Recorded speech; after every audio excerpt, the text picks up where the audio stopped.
Welcome to the Influency Podcast. I'm Hadar, your host, and today we're going to talk about the things that piss Christina off.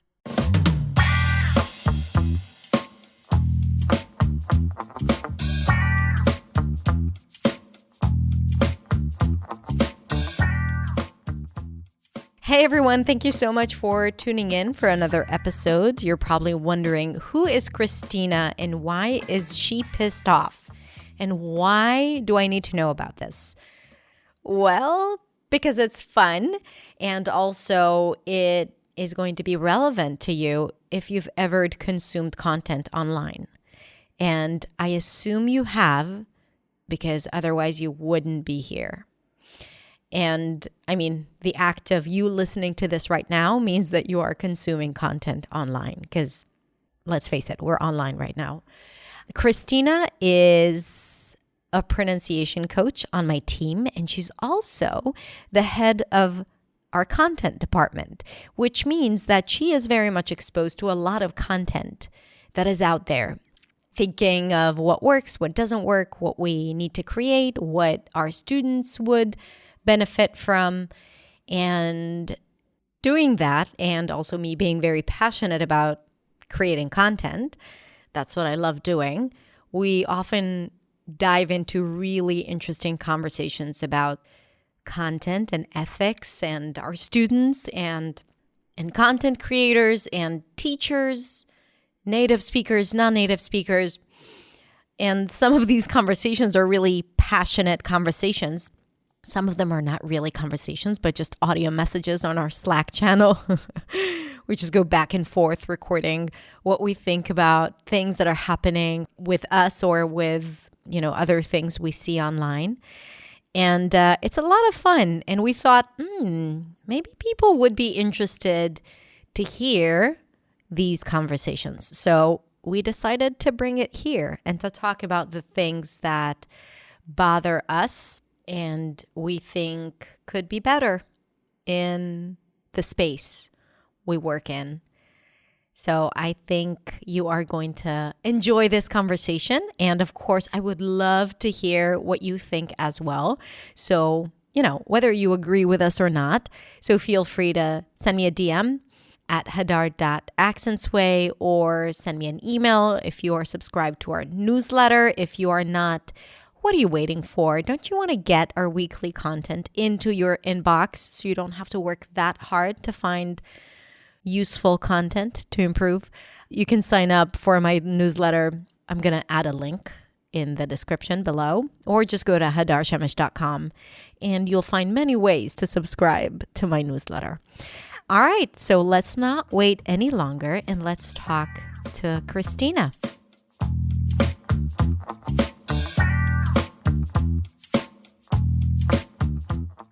Hi, Christina. Hello, Hadar. How are you? I'm good. Are you good? Because you seem a little, angry. I wouldn't say angry. I would use an advanced phrase. I'm pissed off. I'm pissed off. I'm sorry. Was I too basic? You were very basic right there.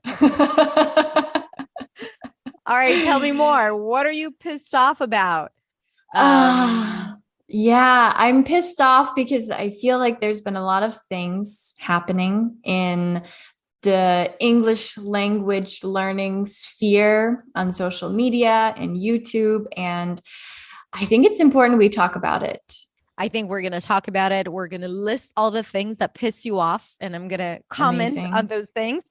But before that, would you like to introduce yourself for those who do not know you? Yeah, of course. So I'm Christina. I am the head of content on Hadar's team. And so that means that I help to manage the content that we put out on YouTube and social media and all of those things. And that also means that I see a lot of stuff that is relevant for our conversation today, some great stuff and some not so great stuff. And kind of the impact that it has on people as learners when you're consuming that content as a viewer. I'm also a pronunciation coach on Hadar's team. So I coach inside of our programs, and I love it. I love it so much. And we love you. You are amazing at everything that you do. And we are very grateful for having you with us. Very happy and to be now, and I think now you're going to get to know why we love Christina, even when she's pissed off. So even when I'm pissed off, buckle up. It's going to be a ride. Especially when she's pissed off. All right, Christina. So what's the first thing that pisses you off? I think the thing that I've seen recently that pisses me off is this concept or these videos that talk about basic English and advanced English. That's kind of the basis for a lot of things that irritate me.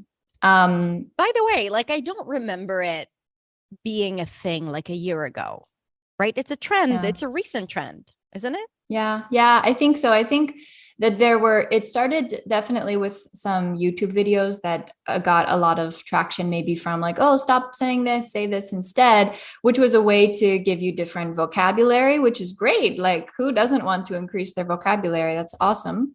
But now it seems like every video, and if you're an English learner and you are on social media, I bet that you've seen a posts like these that say, oh, say this, don't say this, or a basic speaker says this, and an advanced speaker or a native speaker would say this. And there's a lot of reasons why I think that these are really wrong. But I think the foundation is that first, this idea that there is basic and there is advanced. And I really don't think that there is this contrast when we think of language. So for example, like basic English, what is one word that pops into your mind, Hadar?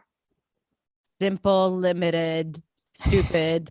Is that what you were? Stupid. Yeah. Unintelligent. Yeah. Like primitive, you're not just like very, like you said, limited. Unintelligent. Yeah. Basic feels like you are not educated, really. Yeah. And of course, like if I see that, I don't want to sound those things. I want to sound intelligent. I want to sound smart in any language. So it's very easy to see that and say, oh my God, I don't want to sound basic. Right. Mm-hmm. But then like, let's take a look at the ideas of what basic, like the examples that a lot of people say. I was watching one video and it said, basic speakers say hard and advanced speakers say arduous. So, which I have never used it or heard it around me in conversation. Yeah. So, and it's like, okay, I go to just say, oh, how was your day? Oh, it was so arduous. Like nobody hears that and thinks, oh my God, that is an intelligent person that just walked by me. It doesn't have that impact, but there are a lot of impact it has. It's like the cringe factor. It's like, a little uncomfortable right now. Like, why did you use that word? Exactly. Yeah. I think you're absolutely right. And I think that, a part of the problem is that non-native speakers or speakers of English as a second language definitely feel limited with their vocabulary. So I feel it taps into that, insecurity, right? Yeah. And because people already feel, I think it's one of the basic things that people say, like, what do you want to work on? I want more words to use, right? I want to improve my vocabulary. Who doesn't, Yeah. And this sits on that pain point and kind of like rubs it in and makes it makes people feel like they really need it because that's exactly their problem. But does it really give them the right solution? That is the question. Mm-hmm. And I think that's the thing, like, of course you want to increase your vocabulary. I think that's great, right? Like there's nothing wrong with wanting to have more words to use. And especially if you feel that that's what's keeping you stuck, right? Like, oh, I can't think of a word. I don't have a way to express my thoughts with I don't have the right words. Well, I completely agree that vocabulary is a great, we need it. Of course we need it.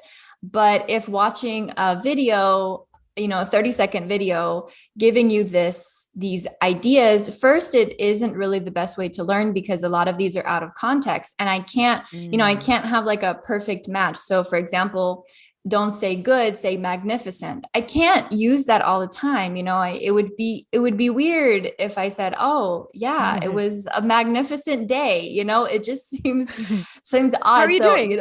Pretty yeah, magnificent, yeah, right? Like, I'm magnificent. Yeah, it's fine. fine. Doesn't carry the same meaning. And I think like when we watch these videos, one, it gives you this idea that first, I think the most harmful idea is that these words are bad in their nature. Yeah. These words like very, good, great, hard are bad. And if we think about these words in our native language, like, can you imagine talking without using the word good? Have you ever thought like, oh, maybe I should say the word very less in my language? I don't want to sound dumb. And, it just doesn't work that way. And so I think that we can divide the words like basic and advanced into more commonly used and less commonly used. And just because you hear a word more often doesn't mean that it's bad. And in fact, I would argue there's a reason there's so a commonly reason why used. it's used commonly. Yeah, exactly. Is so useful. And the other words, like so many videos, I was watching one video and they said, don't, or if you are surprised, you can say, I was flabbergasted, which is, Really? yes. Oh, It's just so weird, and using these words out of context, it's going to first, make you constantly feel like, oh, I, should be using more advanced words when I speak. But sometimes it's just weird, you don't need to use all these fancy advanced, quote unquote. yeah. I Advanced remember, words. unrelated, but related to this word. I remember that like one of the first scenes that we had to do in acting school was a Harold Pinter scene. I forgot the name of the play, but the word flabbergasted was there. And I didn't know what that meant. And I had to go research it. And I didn't have a computer or like a smartphone back then. I was like, what is that word? Because I was never exposed to, and that was after living in the US for 2 years. So obviously it's not a very common word. And I think and maybe that takes us to the next thing that you were upset. Like, does it really serve the students? Does it give them what they really need? So what's the second thing that pisses you off, Christina? Like on a scale of, if I'm like going down my list, I would say that it's also not useful, right? And we were talking about this before, and I was like, oh, it's like unuseful vocabulary. And then I'm like, I don't know if unuseful is a word, but you get what I mean. It's filling people with ideas that you have this vocabulary that you need. But again, like you said, like, oh, I'd lived in the US for 2 years and I never heard this word before, which doesn't surprise me because the word exists, but how often are people really using it? And is this serving you to know all of these words?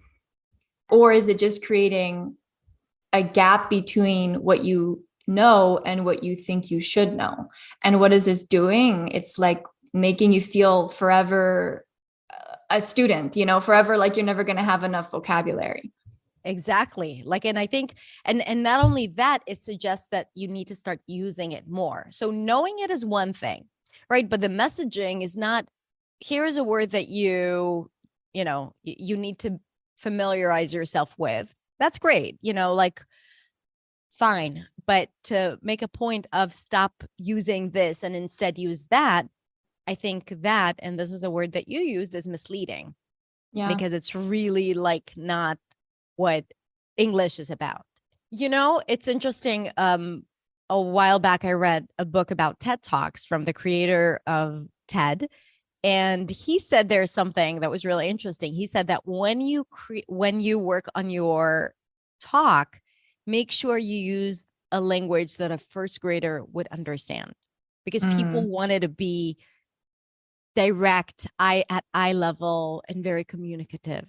you know, Yeah. and I thought it was so interesting, especially when we talk about basic and advanced. Would you say that TED speakers are basic speakers?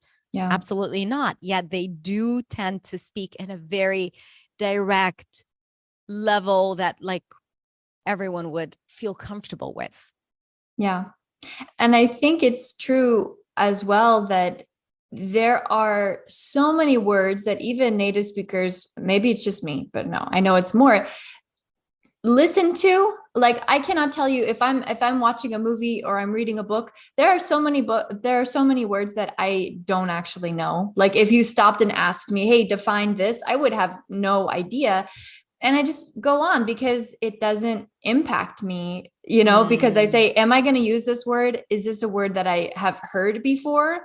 Do I feel like I'm not able to explain myself without using this word? Or, is this word just nice to have in my vocabulary? Okay, maybe I would study it a little bit more. But, I think it's also important to be able to say, I don't need every single word in the English dictionary at all. And I think also, even when you do understand the word, but it's not a word that you use often, that Yeah. probably happens a lot as well. Yeah. That you know a lot of words, but it's just not like words that you use on a day-to-day basis. Yeah. And again, it doesn't have an impact on my communication with someone. I say, okay, I great for you that you use this word, but I do not need it. So yeah.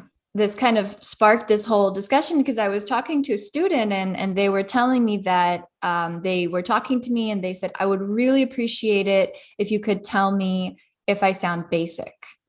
And I was like, interesting, because there's this idea that I feel is very new because of these videos like this that are saying, like, if you say these words, you're basic, and like you said, like, what do you think of when you think of basic? Unintelligent, not smart, right? All of these things. And so people are getting this idea that, oh, I sound basic. And of course, like, no one wants to sound basic in any language, but you don't want to sound unintelligent. But again, there's this lie that if you use these words, you sound basic, because I promise no one is listening to someone and saying, oh my God, she said very like 5 times already. She really needs to use a new word. No one thinks that. I think that, you being as our head of content and like, me being a content creator for so many years, I think we understand the struggle or the balance between creating useful, helpful content for our students and also trying to spread the word, right? Like to get as many people as possible exposed to our content. And one of the ways to do that is to hop on trends. And sometimes those trends are not ethical. They're problematic. And people sometimes know that these trends are problematic, yet they're still going to do it. And I'm not criticizing anyone. Like, I think everyone does their own thing and that's fine. I know that I have made a conscious choice of not using content that might be harmful for my students, even if it's at the price of exposure. But I do think that sometimes people find it hard to know when it crosses the line. Like, when is it just to create controversial content or content that would get views versus valuable content? What do you think? How do you find the balance? I think a lot of people aren't aware of it. They really think like, oh, maybe this is funny.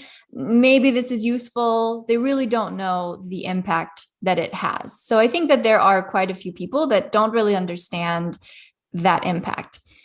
And then there are other people that are fully aware. And actually, I used to have an Instagram account that kind of talked about the very opposite of all of these things. And I had quite a few discussions with other content creators at that time who were fully aware of what they were doing and knew that it brought them more followers.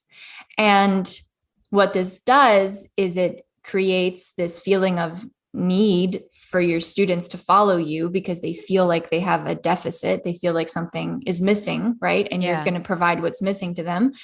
And it's really awful, I think. In my opinion, you don't value your followers that much if you're just using them as exposure rather than actually wanting to teach them something. Like you Yeah. care more about the number of followers you have or the amount of money you can make selling them a course than actually providing valuable content that would help them in the long run and not make them feel bad.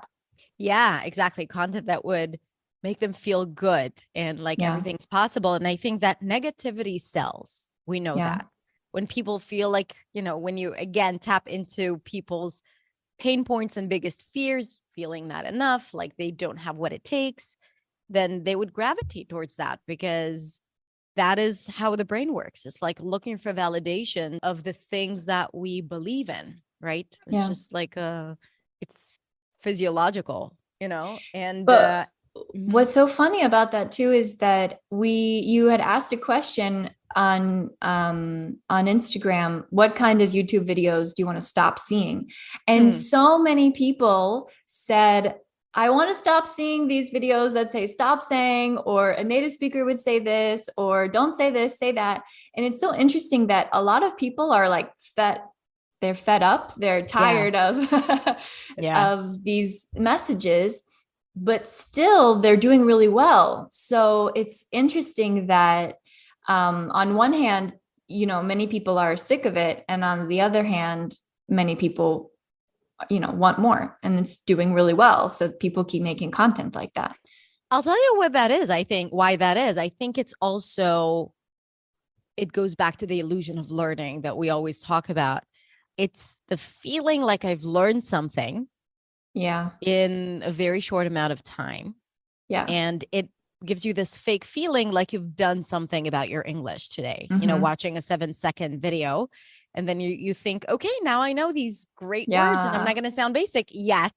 This has nothing to do with the actual practical part of speaking English, because you have to put it into practice. You have to use it in context. You have to practice your speaking in general. And, like, let's begin with just structuring a sentence and saying it confidently. That is a lot more sometimes challenging than using the word flabbergasted, right? So, so without the tools of how to actually implement it, I think this type of content is entertaining. Yeah. And people might confuse entertainment with the actual tedious, consistent work of practicing English. Yeah, of course. Because it's so easy to just watch a video, be entertained, say like, oh, that's interesting. I haven't heard that word before. And if you're anything like me, you say, I'm going to save it so I can look at it later. And then you never look at it later. But then you look at your saved post and you say, oh my God, like there's so much. And you feel overwhelmed with all of this stuff that you learned that you haven't really learned because you just watched it one time. And it makes you feel like, oh God, there's so many things that I don't know still. And it's not serving you at all. It's having the opposite effect. Yeah. So what do you think about us? Because we create daily content as well. Yeah. And in a way we're like, okay, but we know what is really needed for people to put in the work. Yeah. Yet we love creating like those short bits and short lessons, Yeah. so we're also a part of it. Yeah. Yeah. It's a good question. And I think it's really important to question, like, what is value? What do people need? Right. And I think on one hand that, being entertaining is wonderful and I love it. I'm an entertainer. I know. Like we want to have fun. Also in our courses, we make sure we have fun while learning. Yeah. So I definitely agree. This is a big part of. Yeah. Yeah. And I do think that there is a way to provide valuable content. I will say I have learned so much from TikTok and Instagram. I've been exposed to professionals that make content that I would have never been exposed to. And I learned so many things from 30-second clips, really, like so much. And so I believe when you are a content creator and you're creating awareness about something, you're speaking about something that you have knowledge about and you have experience about, and you want to share something with your audience that would really provide value, that would make their life better, like providing helpful tips, or, hey, you might not know this, right? Things like that. I think that's really important, rather than something that's going to make them feel like they're not good enough. that they Yeah. need to keep working, that they're never going to be good enough. And I think that that's a distinction, not always easy to separate, but that's what I think of when I think of, what is the kind of content that English learners should be consuming.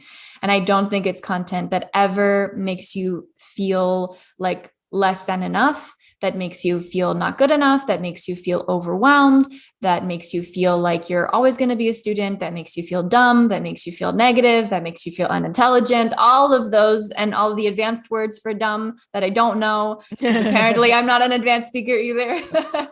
But that is not good content. Anything that makes you feel like less than is not good content. It's not good content.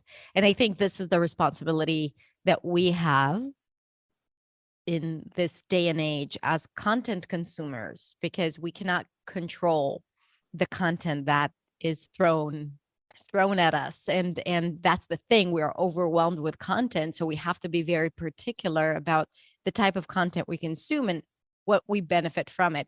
Or to just say, even if it's not beneficial, I enjoy watching it and that is fine, Mm-hmm. but recognizing exactly everything that you said. I agree 100%. All right, Christina. So what else pisses you off? The world wants to know. I'm ready to share it. So another thing, which you may or may not know about it. Well, Hadar, you know about it, but it's something called native speakerism, which is this idea that a native speaker teacher, or not even teacher, is better than a non-native teacher in any language, but this is especially prevalent in the English teaching industry, and interesting in the English teaching industry for a few reasons. As I said, I used to have an Instagram channel that had a lot of conversations, a lot of views when I would speak about this topic of basically, I believe that you should have experience and you should be qualified to teach a language through experience or certifications or whatever, whether you're a native teacher or a non-native teacher. And there are a lot of native speaking teachers that become English teachers simply because they speak the language. And it can be quite problematic as we've seen, but especially because, well, it's really hard to teach something you've never had to learn as a non-native speaker, right? Like native speakers have learned the language very differently than non-native speakers. So you don't inherently know the knowledge, you don't know the grammar rules just because you speak it. So it's very hard to explain to someone. But anyway, as I said, I talked a lot about this on my Instagram channel. And it got a lot of, anytime I would mention this, that native speakers shouldn't be teachers just because they speak the language, right? Like you need a little bit more than that, more experience or education, right? It got a lot of hate, and then so many conversations from people that said non-native speakers are not the best teacher. A native speaker is always the best, or at least a native speaker, certified native speaker is like the holy grail. That's the ideal, the holy grail, that's the right? perfect thing. Yes. It's funny. And be a man, but no. I got into this conversation online in one of those groups that someone recommended a platform for teaching kids English. And I checked out this platform, and they literally had two plans. One plan a lot cheaper, and it said with non-native speaking teachers, and the other one was a lot more expensive with native speaking teachers. Nothing about the experience, nothing about the qualifications. And when I said in the comments, I was like, don't you find this problematic and, partially racist, because it was also a group of teachers from a certain area in the world. And she's like, no, I don't see the problem. They're native students. How do you know that they're good teachers? What promises you that this particular is a better teacher simply because they're native? And that was so disturbing. And people don't even challenge that. Yeah. Yeah, I'm living in Japan, and in Japan there is definitely a preference. It's been changed a little bit because of COVID and everything, but there's definitely a preference for native speakers, and it's just crazy how. And the same thing, native speakers will get paid much more in the school than non-native speakers. And my sister-in-law, who's Japanese and wants to be an English teacher, is experiencing that right now. She would not get paid the same as me, even though she has more experience, even though she has learned the language herself and knows exactly what it takes. I could walk in there with no certification whatsoever and say, hey, I grew up speaking English.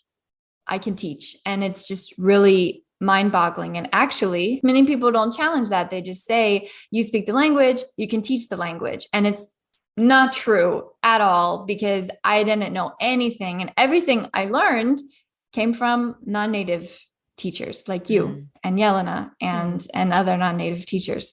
So I didn't know anything when I was teaching, and I made so many mistakes because I didn't know any better. Yeah. So where do we see that in content, that, or like in the content that we see out there? If we bring it back to content or what we see on YouTube or, online, not necessarily on YouTube. Yeah. I see this a lot when we talk about mistakes and what is correct, what is perfect, what is proper. And while I do think, we do need something to look up to, right, to model language after, a lot of times there's no flexibility, right? It's like black or white, yes or no. And language is not like that, right? Language is very flexible, and it's, we can't simply say it's always like this, because it's not. And it also leaves out a big group of people, a big group of, native speakers, because native speakerism in itself is quite racist. Because if you think about it, like, if a lot of people, like, what's the first thing that pops into your mind when you think of a native speaker? Probably a white person, a white person from England, the UK, or North America, most likely. With a standard dialect of some sort. Dialect. Yeah. Any other dialect just won't do. But it's just funny that there are, and there are people that say, okay, if you make mistakes as a non-native speaker, you're unintelligent, or you're not smart enough, you need to do better, right? And it's just so discouraging. And especially whenever we see native speakers making mistakes, nobody's criticizing us, nobody's questioning it at all. And you might say, oh, well, you don't make mistakes that often. Like, have you you haven't Often. You haven't seen enough. It's crazy. It's crazy. I know. I love listening to podcasts and then like counting the mistakes, like the unnecessary S's or the wrong use of much and many and all of those things. I think it's so cool. And it's so like, it really is proof that whatever is taught in school is only done that way so people can measure the progress of their students. That could only happen when there is right and wrong. Because if something is like right there in the middle, which would totally pass in conversational English and colloquial English, I mean, what would you do with it as a teacher? So just to serve the system, we have developed a method that really limits our ability to express ourselves, or it doesn't reflect how English really is or really sounds like. And it also doesn't allow any space for mistakes. It's like, nope, wrong. Yeah. And that's not, again, it's not how language works. You make mistakes in your native language too, and you don't care about it.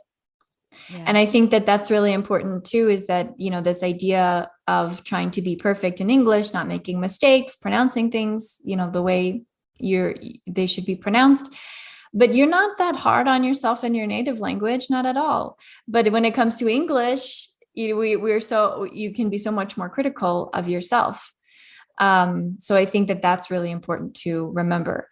And actually, Hadar and I, we have we have a running list of mistakes we hear native speakers make, and maybe Hadar will make an episode on it. So I was at the doctor the other day, and I had a nurse come in, a PA, a physician's assistant, so a very educated individual. And she said, I squoze the muscle. And it took me a minute to understand what she said. And then I realized that she was saying the past tense of squeeze with an irregular verb tense. And I was so shocked because at first I thought it was a joke. And then I realized she was totally serious. And for those listening who are not sure, it's not a legit. Squoze. Squoze is not a word. Yeah. So and it's, a normal past tense. So squeeze in past tense is squeezed. And so it surprised me. I was flabbergasted when she said that. And so it just goes to show that even very educated individuals, such as doctors and physician's assistants and all kinds of people, are making mistakes, right? And no one's questioning it because they're native speakers, right? But the thing is that, again, language is very flexible. And so we, to say that non-native speakers shouldn't make mistakes and don't say this instead, it's just not an accurate representation of how language works at all. Yeah. And if we did follow more this idea of how language works, it would have provided so much more freedom for our students and so much versatility and ability to express themselves without feeling constantly bad about not doing well and not being good enough. And I do want to bring it into the conversation that we've been having over the past week or so after the YouTube video that we released on a certain creator who was a non-native speaker, and she has created content. And there was another channel just really picking on every single, like quote unquote mistakes, because a lot of them are not really mistakes, but okay, we can dissect it, but we're not going to do it here.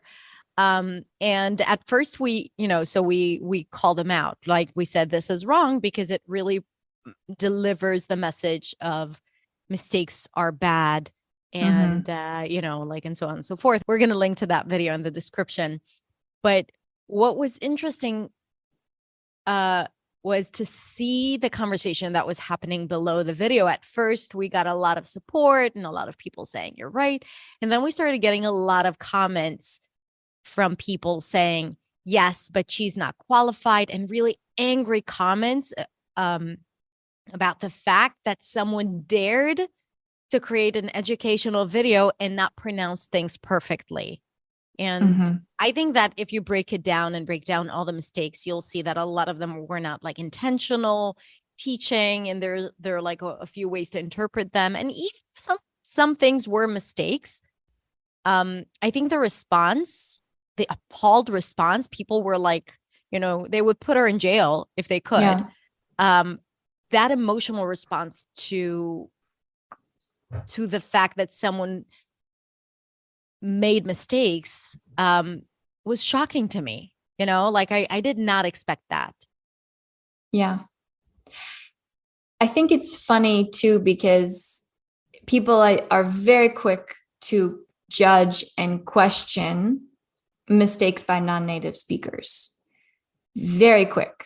And it's so interesting because this happened to me on my personal Instagram account, where many of our students, we follow each other, right? And so I posted something on my stories and I misspelled the word vigilant because of schwa.